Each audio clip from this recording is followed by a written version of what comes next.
1. november. Podaljšan vikend, ki je za nami, je bil v znamenju obiskovanja sorodnikov. Najprej smo šli k eni babici na Britov, pa še k ta drugi na šnopček.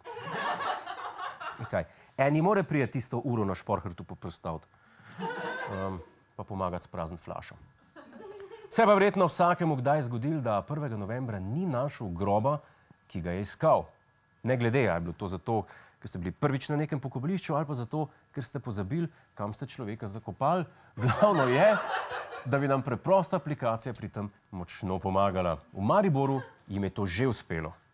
Za lažjo navigacijo med tisočimi grobovi je pogrebno podjetje Maribor pripravilo posebno aplikacijo in informacijsko tablo Mesto spomina, ki je v pomoč pri iskanju pokojnikov. To verjetno malo teže za starejše ljudi, ker se ne spoznajo. Mogoče bi morale biti neke točke, ki bi bile vidne od daleč. Ja, za starejše bi rabili nek smerokaz, nekaj, kar bi jih usmeril na prav grob.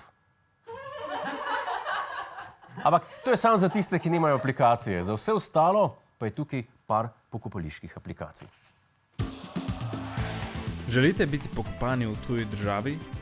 Si za sosedo želite zvezdnika svetovnega kova? Iščete najcenejšo jamo? Uporabite aplikacijo Last TripAdvisor za eksotičen zadnji počitek. Marmornati obeliski, barvite ikebane, ležeče črke na nagrobnih kamnih, postavni pogrebci, žalujoče vdove, črne tančice, sveče v vseh barvnih odtenkih. Instagrave, prostor za fotografije, ki jih ne morete objaviti drugje. Slovenske železnice, da boste že sedaj videli, kaj pomeni večnost. Meni te aplikacije izgledajo za crken dobre.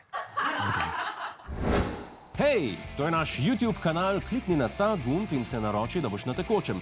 Polajkaj pa nas tudi na Facebooku in na Twitterju, pa na ulici, pa na kakšnem javnem WC-ju.